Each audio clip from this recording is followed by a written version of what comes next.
Kikiu.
Ibu ah. Okay, antri. Okay, ano lang. Bilang na tayo. Ibu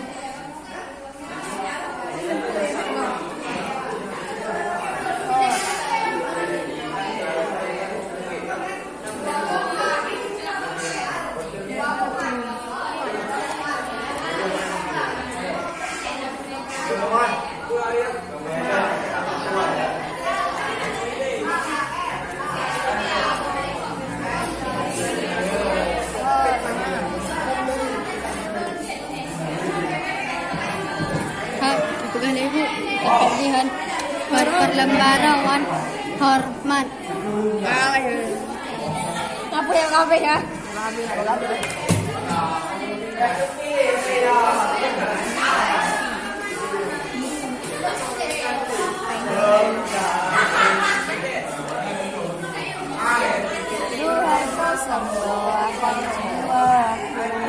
Enggak, cepat sedikit, ada kawan yang minta sumbangan Palestina. Buat Bu. Ini yang positif. Ini apa tadi? Hormati guru. Di main bahasa kertasnya. Hormati guru karena banyak tugas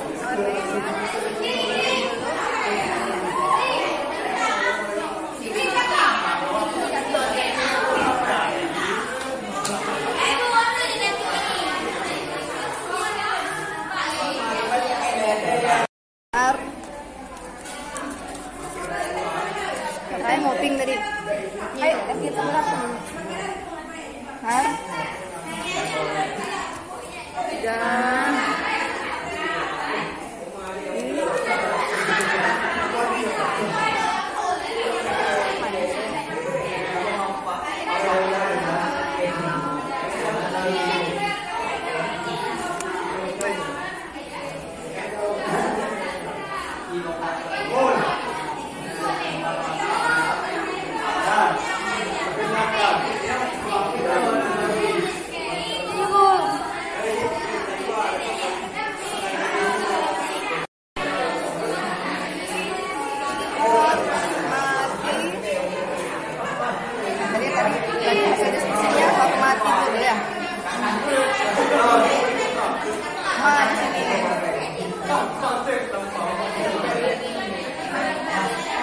Hormati kok.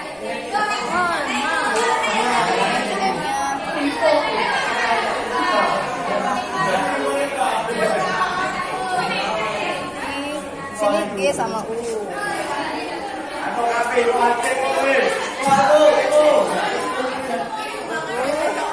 sini R, U. Oke. Keyakinan kelas ini dibuat dengan kalimat yang sederhana, mudah diingat untuk membuat siswa-siswa menjadi lebih positif dalam berakhlak, sehingga kalian juga akan menjadi pribadi yang lebih baik.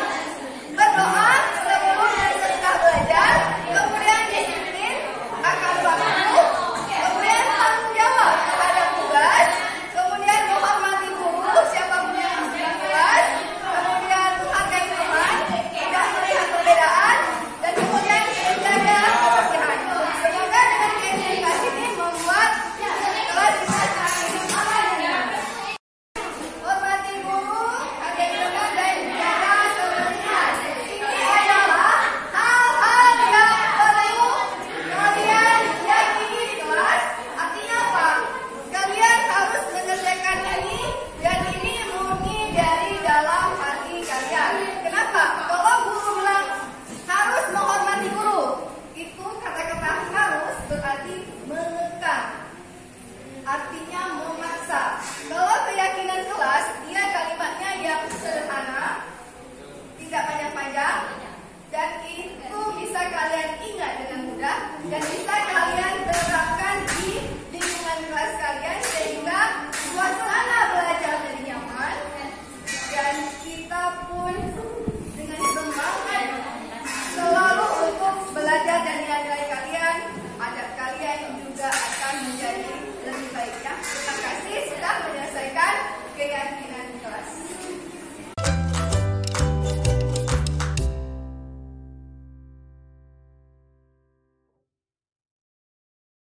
Assalamualaikum Bu. Waalaikumsalam warahmatullahi wabarakatuh. Silakan duduk, Adri. Adri, bagaimana kabar hari ini? Sehat? Sehat Bu. Adri tahu kenapa hari ini Ibu memanggil Adri? Oh Bu, karena kemarin saya tidak mengumpulkan tugas. Tapi kemarin Adri hadir kan? Ya Bu, saya hadir kemarin tapi tidak mengumpulkan tugas. Adri, sebagai manusia, kita pasti pernah berbuat kesalahan.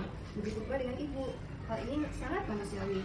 Tetapi sekarang, bagaimana cara kita mengatasi masalah tersebut? Kira-kira kemarin itu apa ya alasannya Adri tidak mengumpulkan tugas? Maaf Bu, semalam saya menjaga adik saya yang dirawat di rumah sakit.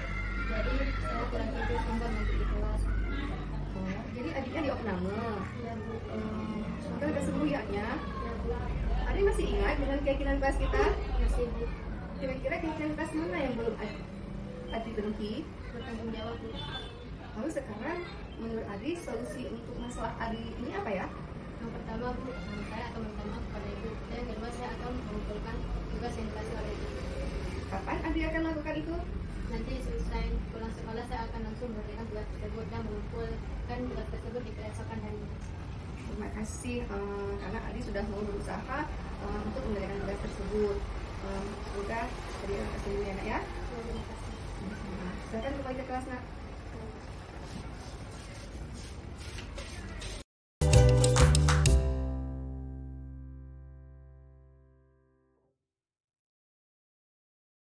Ada tahu kenapa hari ini Ibu memanggil Adila? Tahu Bu, tadi saya terlambat masuk kelas masuk kelas, nak. Adila, semua orang pasti pernah berbuat kesalahan dan itu sangat manusiawi. Begitu juga dengan ibu. Ibu juga pernah berbuat kesalahan. Tapi di sini ibu tidak mencari siapa yang salah. Tapi kita sekarang berdiskusi menyelesaikan masalah Adila. Kenapa Adila datang terlambat ke sekolah? Saya tadi harus menjelaskan masalah. Maka datang terlambat sesuai dengan keyakinan kelas kita. Tidak, Bu. Keyakinan kelas mana yang belum terbukti? Lalu sekarang kira-kira solusi apa yang tepat menurut Adila untuk mengatasi hal tersebut? Mengatur waktu, membuat alarm, dan sebelum lebih awal. Kapan Adila akan melakukan hal tersebut? Insya Allah sekolah, Bu. Oke, kita hargai usaha Adila untuk berubah. Terima kasih ya untuk datang menemui benda ibu dan sekarang Adila bisa kembali ke kelas.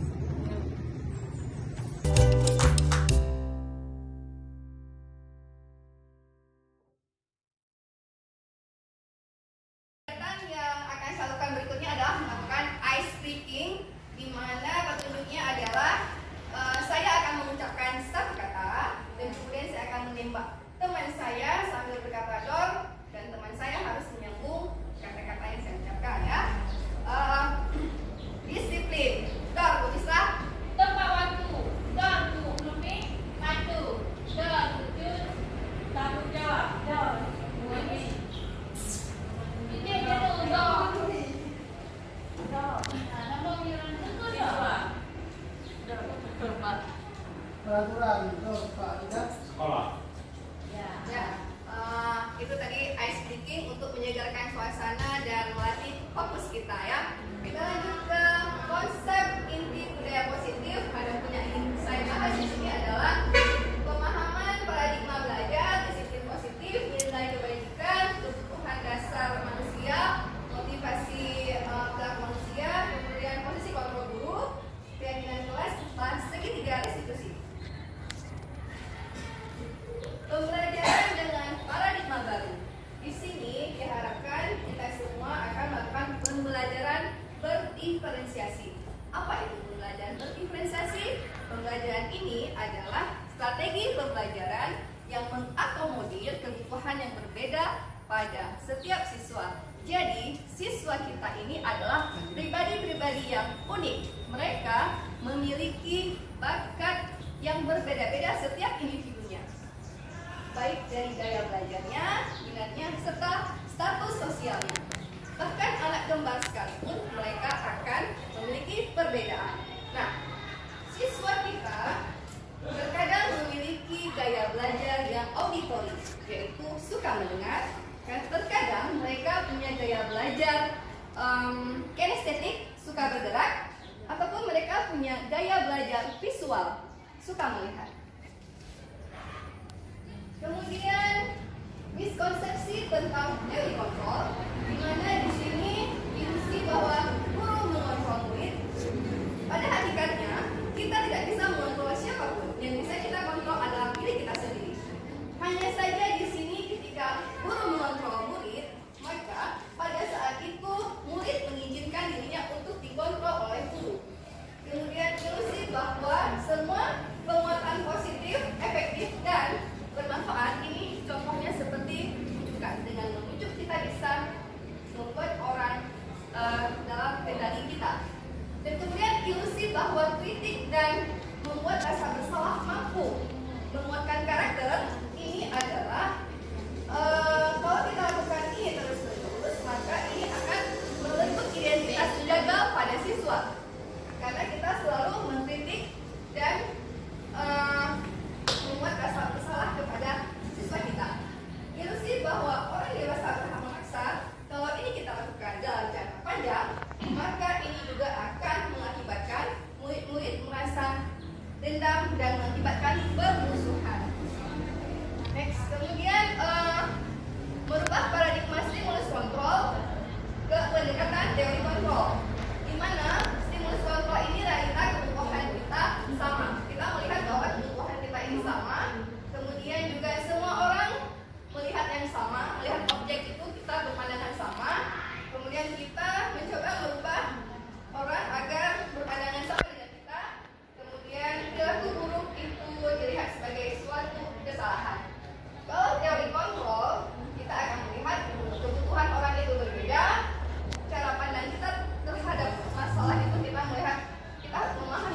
orang dan semua perilaku mempunyai tujuan. Disiplin positif. Disiplin positif berasal dari kata disiplin yang artinya belajar. Disiplin mengacu pada disiplin yang artinya memiliki rasa tanggung jawab terhadap apa yang kita lakukan atas nilai-nilai yang kita yakini. Kemudian tujuan disiplin adalah sebagai guru kita menciptakan peserta didik yang memiliki disiplin diri sehingga mereka, murid-murid kita, berperilaku mengacu kepada nilai-nilai kebajikan. Kemudian nilai-nilai kebajikan. Apa itu nilai-nilai kebajikan? Nilai-nilai kebajikan merupakan nilai-nilai yang disepakati bersama. Kita tidak melihat latar belakangnya, budayanya, agamanya, tetapi hal ini disepakati bersama sebagai hal yang baik. Menurut profil pelajar Pancasila, nilai-nilai kebajikannya adalah beriman dan bertakwa kepada Tuhan Yang Maha Esa serta berakhlak mulia, kemudian juga berkebinekaan global, gotong royong, mandiri, kreatif, serta bernalar kritis. Kemudian empati, keingintahuan, kreativitas, kerjasama, serta percaya diri dan komitmen. Sementara menurut keterampilan hidup atau life skill, nilai kebajikan itu dapat dipercaya, lurus hati, mendengar yang aktif, tidak merendahkan orang, dan memberikan yang terbaik untuk diri. Kebutuhan dasar manusia, di mana kebutuhan dasar manusia merupakan segala sesuatu yang kita lakukan untuk mencapai apa yang kita inginkan. 5 dasar kebutuhan manusia. Yang pertama, bertahan hidup. Di sini kita perlu makan, minum, pakaian, rumah, rasa aman, serta kesehatan. Kemudian cinta, kasih, sayang ya. Contohnya seperti rasa diterima, dipedulikan, berbagi, kerjasama. Dan kita semua ada di bumi ini karena adanya cinta. Kemudian perbuatan. Contohnya seperti harga diri, keinginan untuk dianggap pemimpin, berprestasi, diakui dan didengar. Jadi mulai dari kita untuk diajak jempol ketika mereka bisa mengerjakan sesuatu pekerjaan dengan baik. Kemudian kebebasan. Contohnya adalah mandiri, melakukan hal-hal yang baru tapi bertanggung jawab, kemudian memiliki pilihan, mampu mengendalikan arah dirinya. Kemudian kebutuhan dasar yang kelima yaitu kesenangan, di mana kita butuh dalam hidup ini untuk bisa tersenyum, tertawa, berserta gurau, bermain, karena hidup ini sudah sangat berat. Kemudian motivasi perilaku manusia. Secara umum, motivasi perilaku manusia terbagi dua, yaitu motivasi intrinsik dan motivasi ekstrinsik. Kalau motivasi intrinsik itu motivasi yang berasal dari dalam dirinya. Kenapa kita melakukan motivasi intrinsik? Karena ini kita ingin menghargai diri kita sendiri dan kita ingin melakukan apa yang memang kita ingin lakukan. Kemudian motivasi ekstrinsik ini merupakan motivasi yang berasal dari luar. Kenapa ada motivasi ekstrinsik? Bisa jadi karena untuk menghindari ketidaknyamanan atau hukuman, atau kita melakukan sesuatu karena ingin dipuji atau mengharapkan imbalan penghargaan dari orang lain. Kemudian ketika murid-murid di kelas kita melakukan pelanggaran, biasanya disebabkan oleh 5 kebutuhan dasar mereka yang tidak terpenuhi. Seperti ketika mereka makan sedang belajar, berarti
di mana kalau posisi teman, guru dengan nada yang ramah, dan murid juga merasa akrab dengan gurunya, hanya saja dengan posisi kontrol guru sebagai teman, ini akan mengakibatkan murid hanya bergantung pada satu guru, dan dia tidak akan peduli dengan guru yang lain. Dia hanya akan peduli pada satu guru atau guru tertentu yang peduli dengan dirinya.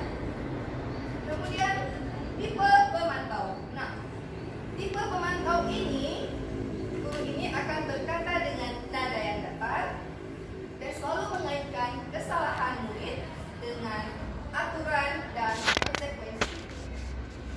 Dan posisi yang terakhir yaitu manajer, di mana posisi ini suara guru tenang dan juga akan menaikkan beberapa pertanyaan bermakna kepada murid-muridnya, seperti apa kira-kira alasan kamu membuat kesalahan? Menurutmu solusi apa yang bisa kamu berikan untuk mengatasi masalah tersebut, dan kapan kamu akan memperbaikinya? Nah,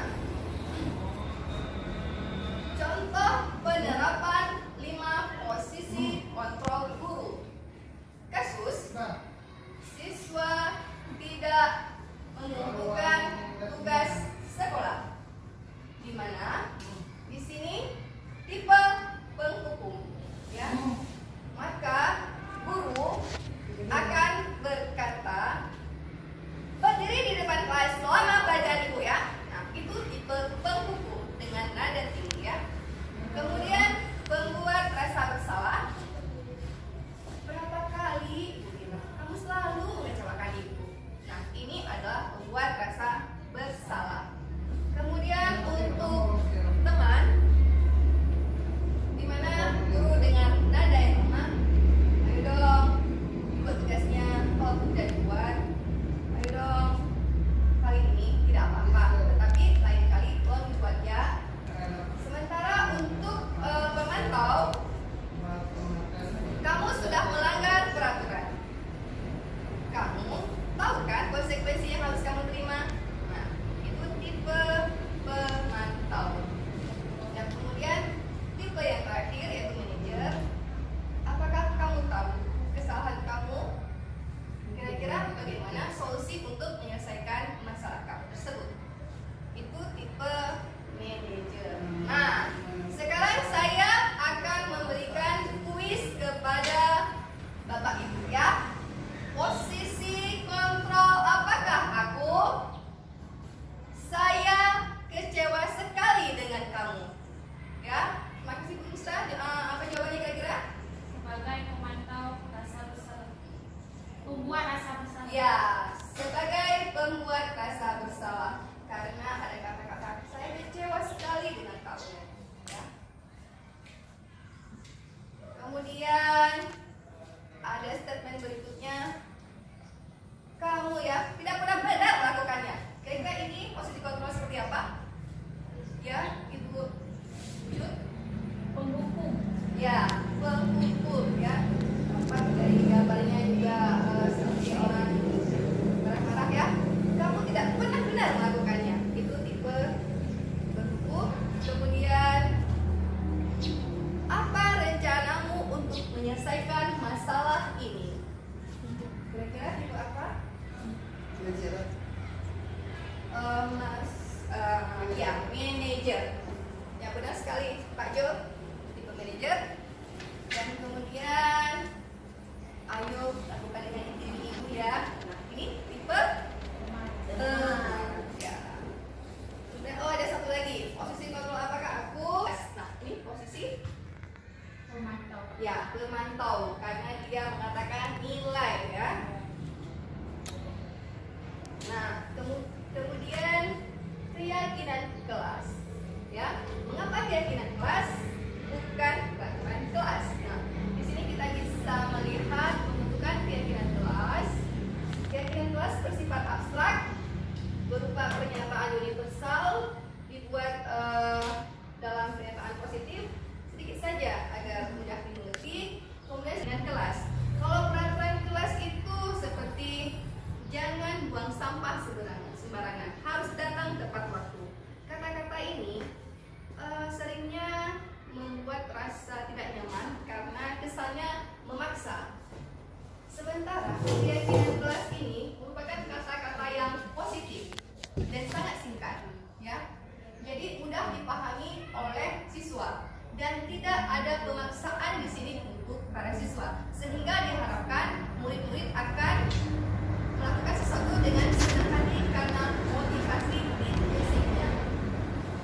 bertanggung jawab, menghargai, menghormati.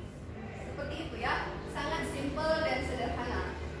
Kemudian biasanya ini keyakinan kelas ditempel di dinding kelas agar mudah dilihat oleh semua siswa. Kemudian segitiga restitusi ya. Jadi segitiga restitusi ini adalah hal yang baru yang kami pelajari di dalam pendidikan guru pemula.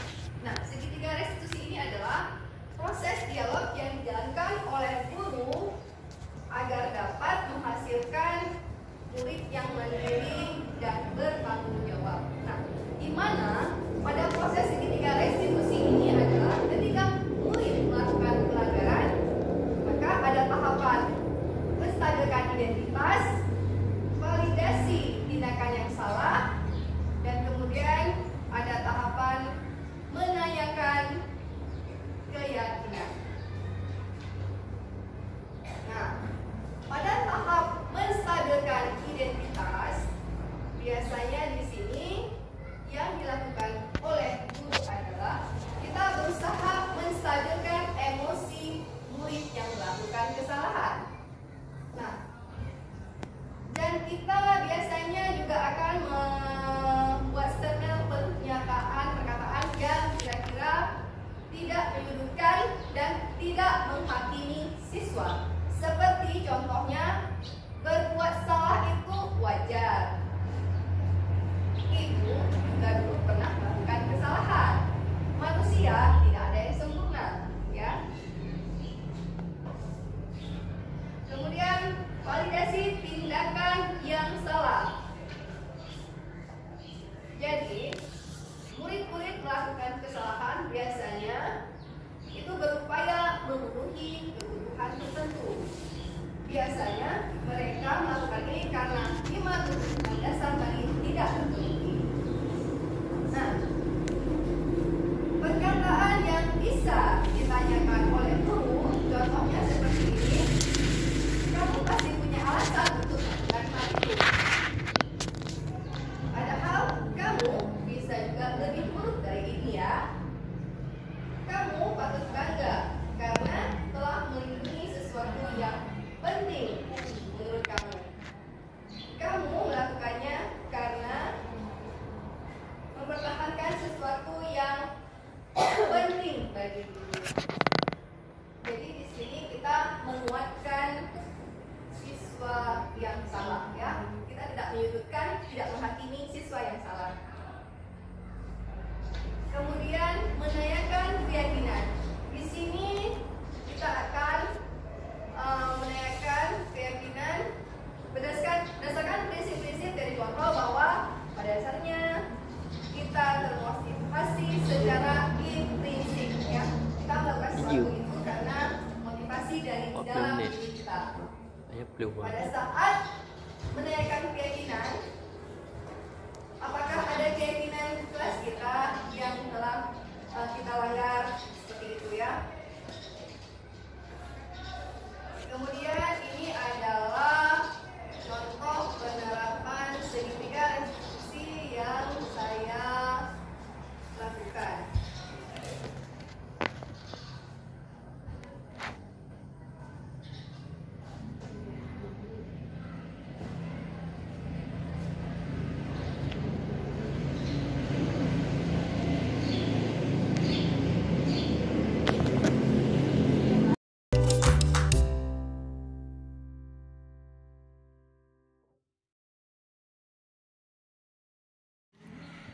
Dengan menerapkan prinsip-prinsip restitusi di lingkungan sekolah, kita dapat mengurangi potensi konflik yang akan muncul di masa depan.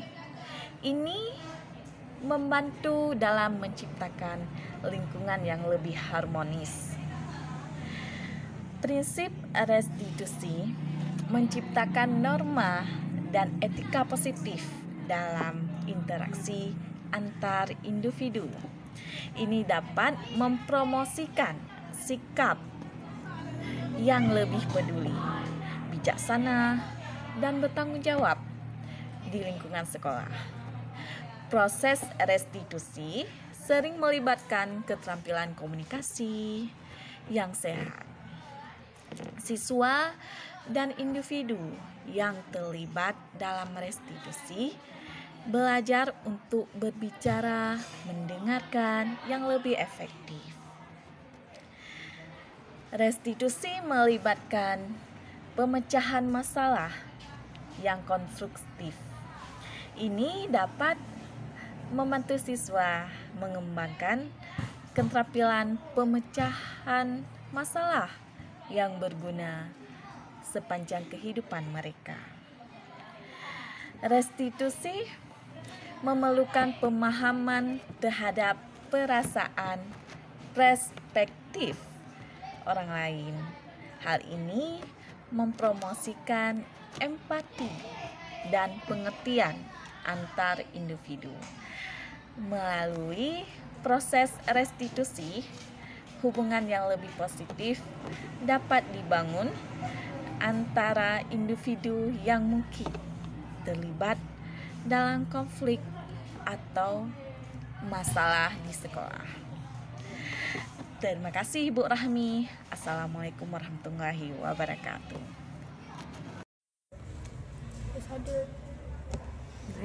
Assalamualaikum warahmatullahi wabarakatuh. Nama saya Mardalena. Saya adalah teman dari Ibu Rahmi di SMA 1 Sakti. Setelah mengikuti diseminasi budaya positif, saya baru tahu ternyata untuk mendisiplinkan murid tidak dengan menghukum mereka, karena hukuman memiliki beberapa dampak negatif. Di antaranya adalah misalnya hukuman di sekolah dapat memiliki dampak psikologis negatif pada siswa.